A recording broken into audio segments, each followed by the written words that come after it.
Philippine President Rodrigo Duterte makes history early morning Wednesday, September 23 by raising the Philippines' legal victory against China over the South China Sea. In a speech before world leaders at the 75th United Nations General Assembly, Duterte asserts the Philippines' rights over these waters, parts of which belong to the Philippines as the West Philippine Sea. The award is now part of international law, beyond compromise and beyond the reach of passing governments to dilute, diminish, or abandon. We firmly reject attempts to undermine it. The statement is a milestone considering that since the start of Duterte's term, he has adopted a defeatist stance on the West Philippine Sea. He has drawn criticism for deferring to China in exchange for economic benefits. Duterte says the Philippines would remain committed to the peaceful resolution of disputes. We welcome the increasing number of states that have come in support of the award and what it stands for: the triumph of reason over rashness, of law over disorder, of amity over ambition.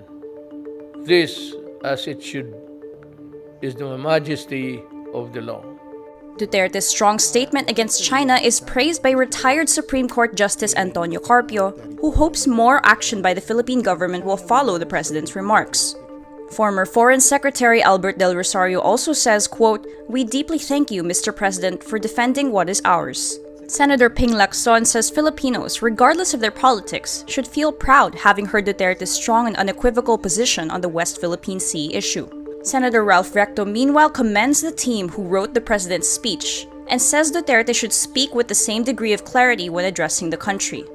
While Duterte's statement on Wednesday was the strongest he has ever made on the South China Sea, the question remains whether words will translate to action.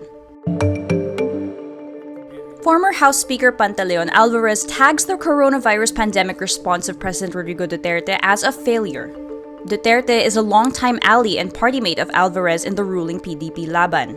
In an interview on ABS-CBN News Channel Wednesday, September 23, Alvarez stands by his assessment of the COVID-19 recovery efforts, which he first made in his local radio program on August 28. Duterte's government has long been criticized for its response to the COVID-19 crisis. 8 months since the coronavirus was first detected in the Philippines, cases have been steadily rising. As of Wednesday, total infections are now over 291,000. When Alvarez was House Speaker, he readily defended Duterte on controversial issues, from the bloody drug war to the push to revive the death penalty. But this was not enough to save Alvarez in 2018, when lawmakers staged a coup d'etat and replaced him with former President and then Pampanga Representative Gloria Macapagal Arroyo. Alvarez rejects accusations he is now an oppositionist, saying he is just speaking up for his people and hopes that Duterte would listen. Alvarez also advises his party mate Marinduque Representative Lord Alan Velasco to just drop his term-sharing deal with incumbent Speaker Alan Peter Cayetano and let the latter rule until 2022. Cayetano made a gentleman's agreement with Velasco that he would serve as Speaker until October of this year. Then Velasco takes over in the 21 months after that. In a Facebook post on Tuesday, September 22, Velasco says he would become Speaker at the right time.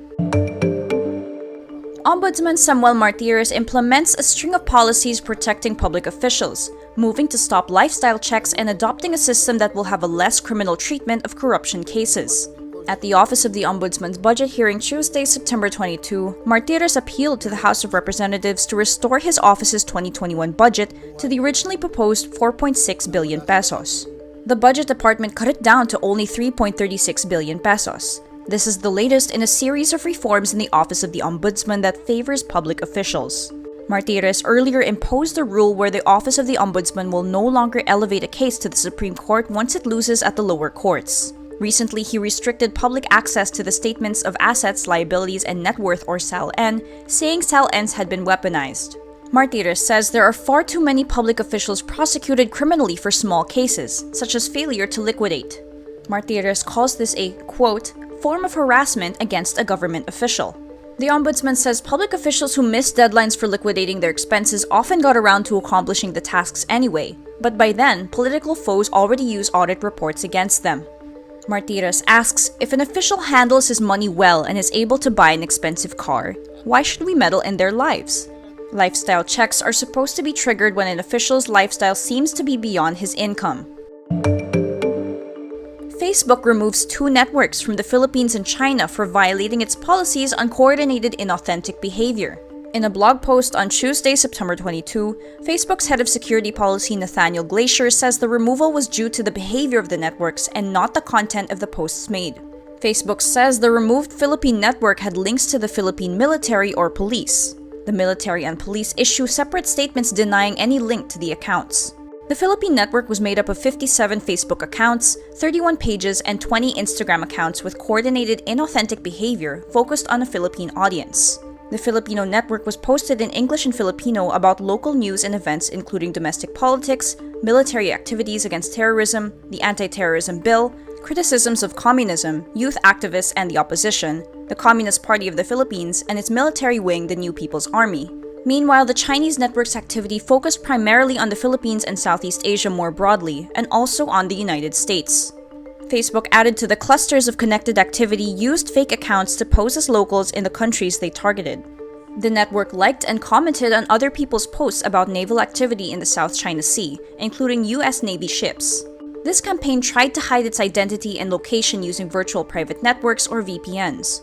It discussed a number of topics including Beijing's interests in the South China Sea, Hong Kong, support for President Rodrigo Duterte and Sara Duterte's potential run in the 2022 presidential election, criticism of news website Rappler, and issues relevant to the overseas Filipino workers. Facebook's investigation added that it found links to individuals in the Fujian province of China. A graphic comparing Manila Bay during the past 5 administrations before the term of President Rodrigo Duterte is false. The graphic is divided into 2 parts. The top portion is labeled Manila Bay before and contained images of former Presidents Noynoy Aquino, Gloria Macapagal Arroyo, Joseph Estrada, Fidel Ramos, and Corazon Aquino, on top of a photo of Manila Bay covered in trash. The bottom section was labeled Manila Bay Now after 30 years and contained a photo of Duterte over a photo of cleaned up Manila Bay. The photo supposedly taken during the terms of the presidents before Duterte was actually taken in 2018, years into his administration. A reverse image search reveals the photo was used in an article published by the Philippine Star in 2018.